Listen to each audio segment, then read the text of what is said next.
Did you know that women formed 49% of the businesses in the US in 2021? And in 2019, that was only 28%.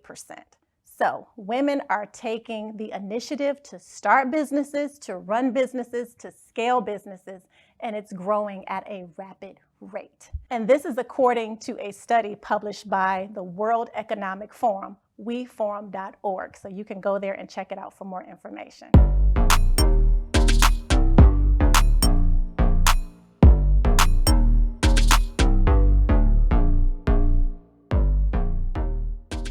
Welcome to Visualize and Vibe with Vivian, your space to create and step into the next version of you. Today, our guest is Lisa Coker, who is the CEO of Infinite Management Solutions. Lisa is a certified Six Sigma Black Belt. Lisa has been inducted into Dayton's 40 Under 40 Hall of Fame with tons of accomplishments and achievements. The thing that motivates me so much to want to bring Lisa to you and be an access point for you to hear her story is Lisa is a wife, a mother of 3. Lisa was working successfully in corporate, 6-figure earner, and decided to follow the nudge in her spirit to do something more, something different, and she bet it on herself. So today, Lisa is here to help us understand what are some of the tools, tips, and resources that we can leverage so we can follow the trail that she is blazing for women all over the world. Welcome, Lisa. Thank you so much, Vivian. I'm so happy to be here. I look forward to talking with you and your audience. Thank you so much. So there is something very special about your story because it's not coming from a place of struggle or a place of like, oh, what am I going to do? Your story is coming from a place of pure desire and a nudge in your spirit. And you heard it, you listened, and you answered the call. What was it for you to help you to get from, I think I want to do this, to where you've gotten the business to today? A great question. If I had to reflect and think through that. So Vivian, you're correct. I was in a 6-figure paying job, was really at the top of the game, at the top of my professional game, but I thought that I could do more. And so throughout my career, I've always kind of been a high achiever, hard worker. I've always gone the extra mile. And it became apparent in my career path that in order for me to get to the next level, I would have needed to probably relocate to Washington, D.C., because in the federal government space, that's where all of the big executives, kind of go. As you said, I'm a wife and I'm a mother of 3. And so I take those roles very seriously. And my husband, who I've been married to almost 24 years, he wanted no parts of Washington, D.C. And so I knew I was ready to go to the next level. And so I had to decide, what did that look like for me? I was already doing consulting with 1 or 2 senior leaders within my organization. So it dawned on me, if I can do it for 1 or 2 senior leaders, I can do it for 8 or 10 other senior leaders. So always thinking about scaling. If I could do it for 1 or 2 people, how can I do it for 4 or 6 people? So that's kind of always been in the back of my mind. And so really what helped me go from thinking about it for over a year to really taking the jump, the leap of faith, was I decided to go away by myself. I took a trip to Arizona, and I just said I needed to get one with the Lord, basically. Let me just be able to hear from the Lord. I didn't want distractions from the kids or my husband or no input. I just wanted to hear directly from the good Lord. And so I meditated. I had a couple of books with me, but I was really just wanting to hear from the good Lord. And he finally spoke to me. It was a 3-day trip, but he spoke to me and he said, I had gotten to the point, I knew what I was going to do. I knew I was going to start a business. That was not the decision. I started asking the good Lord, when? I know what, but now you tell me when.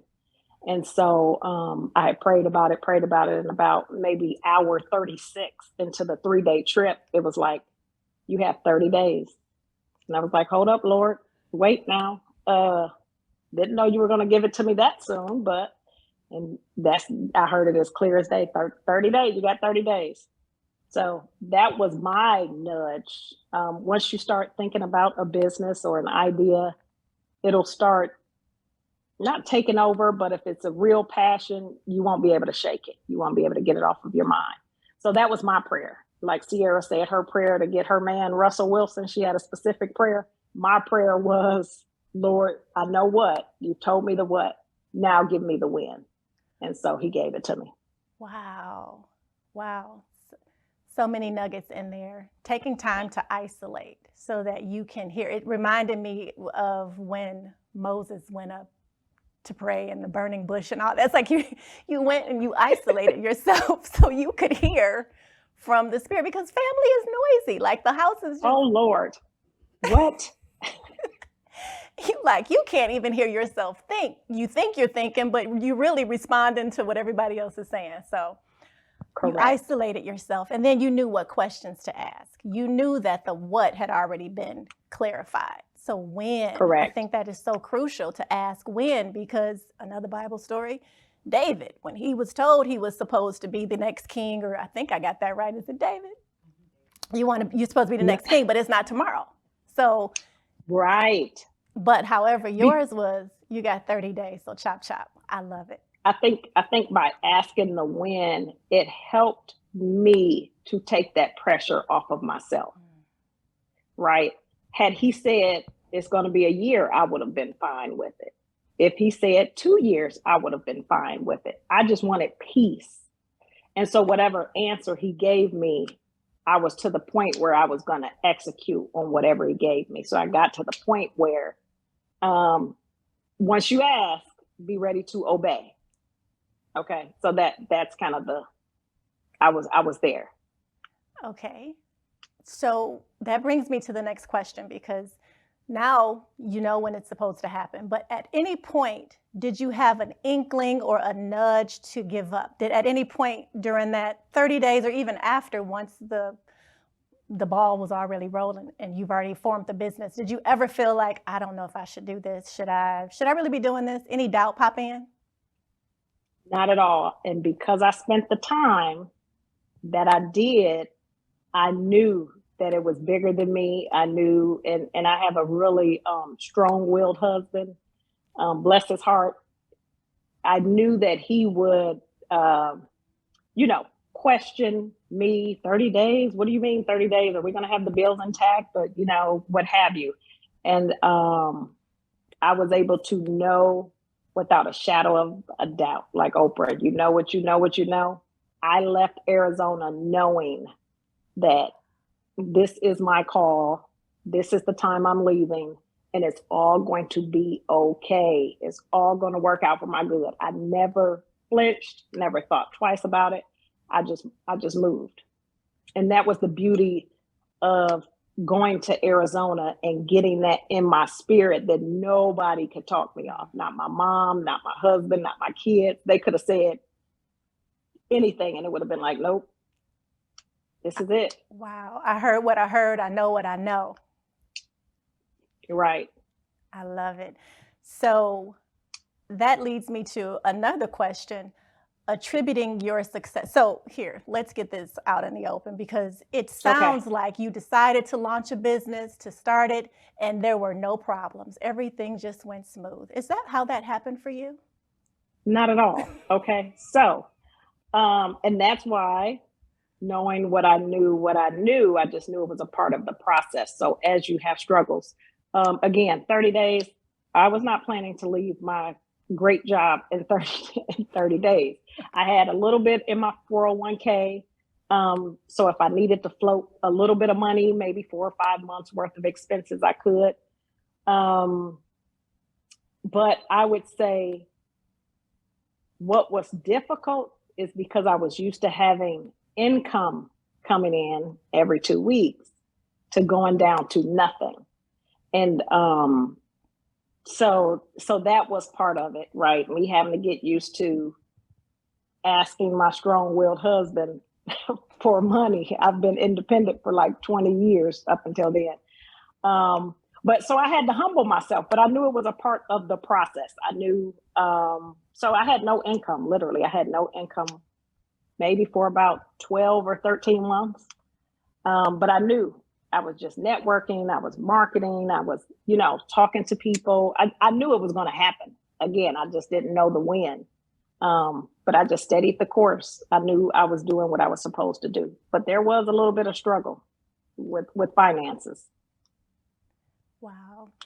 And I'm so happy that you were transparent to share that part, because often, we think, okay, I've been at it for 30 days, 60 days.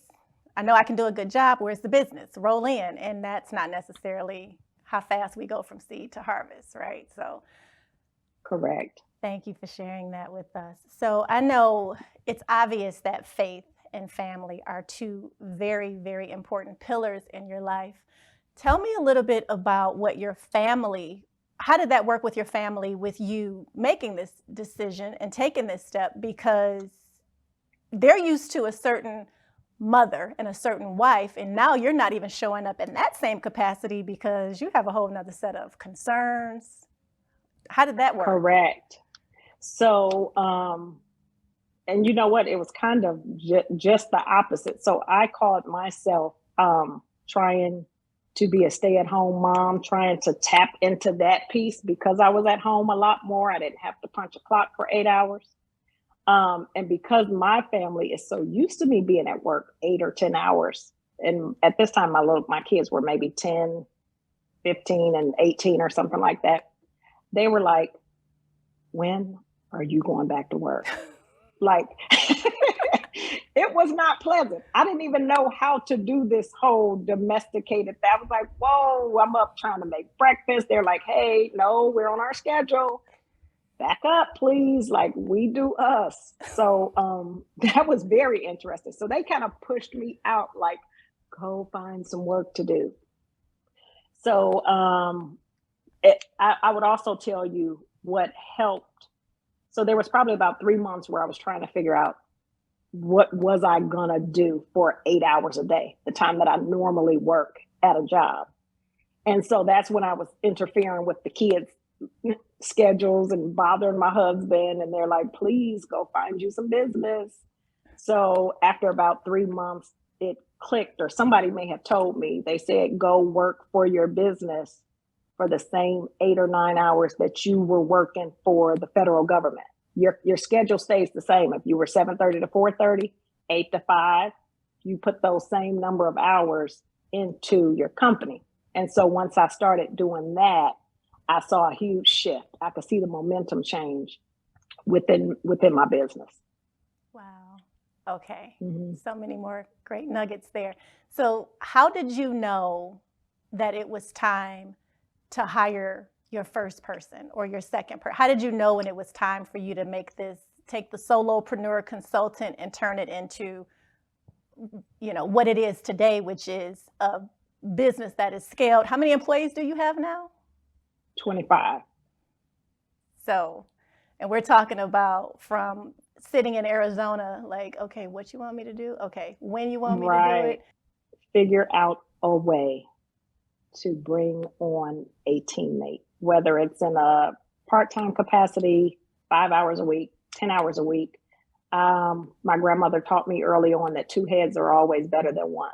And so anytime you can have an idea and converse about it or brainstorm, or someone else, you have an idea and they make it even better, or they question you and say, what about this? Consider this. Those types of things are invaluable. So that is my first tip. As soon as I'm talking to somebody about scaling or anything like that, when I first did it, my bookkeeper said, how are you going to pay someone? You're not even bringing in revenue. And I was like, if I have to pay with part of my 401k, right, putting this into the business and then paying them, I will figure out a way. And it has, it is a game changer. It is a game changer. Wow. For me, it was. and it was an assistant. So it was a part-time assistant. And they helped with a little bit of everything, the execution piece, because that's not, I can execute. It's not what I love to do, though. So if you're the idea person or you have the great,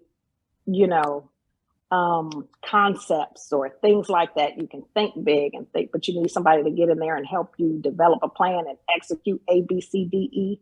Yeah. Just knowing your strengths and hiring to your weaknesses. Wow. So that was extremely helpful for me. Okay. So hiring somebody very early on, get you an assistant, somebody who can be in there with you, who basically you're accountable to for salary, because you have to pay them. And then also they're going to hold you accountable to bringing in some business. So bringing in absolutely an assistant. Okay. Absolutely. Key nugget. Okay. So is there anything that is on your heart or your spirit that you want to share, like something that you may share with mentees or something that you share with those who come to you for advice? For anybody who's watching this, who's resonating with your story, what would you like for them to walk away with? There are a couple of things that I think are important for anyone looking to launch. And after they've launched, looking to grow. So once you get, I would say, start thinking and visualizing what your business is going to look like. Who are you going to serve? Business, that's all it is. You found a problem and you're going to solve to the problem. What kind of customers are you going to serve? Because it's all about serving. Excellent service keeps you in business. Those things are important. And then before you know it, once you start visualizing and thinking about those types of things, you are going to want to start serving that clientele sooner rather than later, because the need is going to show up so great. Like once you start visualizing and thinking about stuff, it'll always come present to you. So if you're looking to launch, I would just say, think about it often. I'm sure you've talked about vision boards and stuff to your audience. Viv, I would say also get a coach, because the best of the best are always coached. Get someone who can nudge you to execute, to move out on it, because you're going to be fearful of failure, things like that. But get a good coach to ask you, why not you? Why can't this be you? Who said it's not you? Who told you that lie? Like, you need somebody to not check you, but check you. And to get out of your own way. So invest in yourself. That's one thing. Invest in yourself. Hire you a coach. The second thing is people make the world go round. So depending on what industry you're looking to get into, whether it's the automotive industry, the defense industry, retail industry, whatever it is, beauty industry, figure out what network associations are in that industry. So for the aerospace and defense, which is my industry, there are a number of industries. I joined Women in Business Networking. I joined Women in Defense. I joined all these associations because they're going to bring in potential clients to those monthly meetings, or you're going to get some partnerships. You can subcontract with other people. Get in the game, and you have to be in the room. That's the biggest thing that I'm doing now. I did it back then when I started the business, and then the business kind of took off, and I've been so much working in the business. But get in the right rooms, and the rooms will get inside of you. So that's my second tip, that networking. But get in the specific industry that you want your business in, and join those associations. They're going to cost. But again, it's an investment. It's the gift that keeps on giving once you pay into it. So don't be afraid to spend a little bit of money to invest in yourself and your business. It's going to pay off tenfold. Love it. Thank you. Thank you for the wisdom. Get in the room. Get in there. I know sometimes that is a stretch for a lot of people. Don't like to network, so we'll do all the things behind the scene, but don't necessarily want to go meet the people, have the conversations. but that is where the magic happens. Thank It you so does. much, Lisa. Thank you, Viv. Thank you. Thank you. This has been an absolutely impactful conversation. The amount of information that we got from Lisa during this segment is something that, you can read, you can go Google it, you can look it up on YouTube, but to hear it from somebody who, because I know Lisa firsthand on a very intimate level, and you know me on an intimate level because you're following this podcast or these videos, wherever you're taking in this information, we're just 1 degree of separation. So you have Lisa as a resource. I'm going to post her information on our site so you can see what her company does, what her organization does, so you can use her as an avatar like we talked about before. And I just want to say this has been such an impactful conversation, and I am thankful on so many levels. Thank you.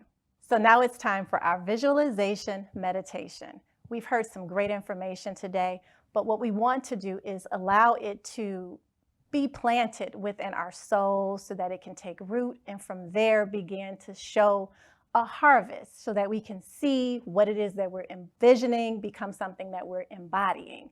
So if you're in a safe space, go ahead and get comfortable. If not, pause this for when you're in a safe space and then get comfortable. And if you are seated in a chair, just have your feet flat on the floor, put your hands in your laps, palms facing up or down, and allow your eyes to close and begin to take your very first deep intentional breath in through your nose and exhale through your mouth. And again, let's take another deep breath in here through your nose. And then exhaling through your mouth. This time, feel your shoulders drop down away from your ears. One more deep breath in here through your nose. This time, hold that breath at the top for 4, 3, 2, 1, and exhaling through your mouth. Maybe feel your jawline soften just a little as you put a gentle smile on your face. Continuing to breathe as you normally would, but maybe just a little more rhythmically, allowing the air to flow in and out. As you continue to breathe, maybe you feel the tension between your eyebrows lessen just a little, and you feel a wave of relaxation begin to wash over your face and down your neck and your shoulders. And as you continue to breathe, you feel the wave of relaxation move down your torso, your arms, through your hips and your legs, out your fingertips, down your shins and your calves, all the way down to your feet. You continue to breathe and you feel this wave of relaxation flow out of your feet, out of your toes, while you're giving yourself permission to relax. As you continue to breathe, begin to feel, sense, or imagine what it would look like for you to take the steps to bring your vision into fruition. As thoughts begin to flow through your mind, maybe they flow through like a motion picture, maybe they flow through like still shots. Maybe it's a little difficult and nothing's coming up yet, but just take another breath in here and allow yourself an opportunity to relax and envision what it is that you're calling forth, what it is that you're allowing to emerge through you as you answer the call of what is coming forth through you.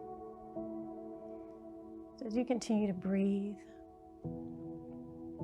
you're imagining what it would feel like to move in the direction of the idea that's stirring in your spirit. What would that look like? What would that feel like? Right now, it's not about how. Let those thoughts go. It's about what it would feel like for it to come to pass. As you continue to breathe, a question to ask yourself in this moment is, what's emerging through me? And as you get your answer, the next question to ask, what is the timing?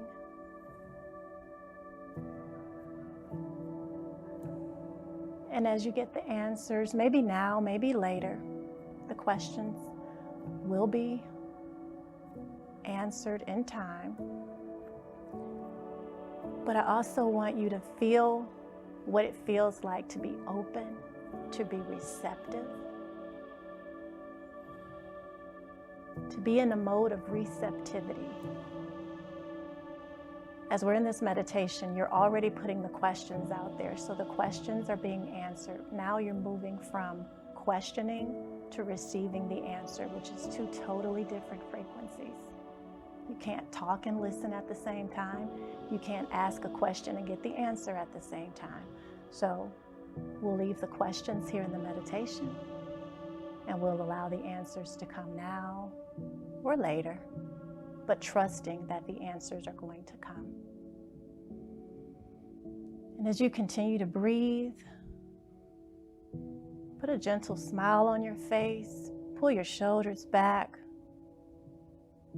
Allow yourself to sit in the posture of moving with purpose and intent, and really feeling as if you deserve what's emerging through you. You have capacity, you have resources, you have the talent, you have the skill. Continue to breathe and know that every time you take a step, the ground will appear beneath your feet. That's not your concern. Your only activity is to continue to hear the still small voice and to take the action. One more deep intentional breath in here through your nose. Hold that breath for 5, 4, 3, 2, 1. Exhale, and as you exhale, begin to bring your awareness back into your body, into the room that you're sitting in. Maybe wiggle your fingers and your toes. And when you're ready, open your eyes and know that you are different than you were before you started this episode. Thank you for joining me here on Visualize and Vibe with Vivian. Please like, subscribe, comment, interact. For any other information or support, be sure to visit my website, brandnewme.live, to understand more about what I do and how I can be a part of your team to help you bring your vision out of your head and into your reality. Head on over to brandnewme.live, and I'll see you next time.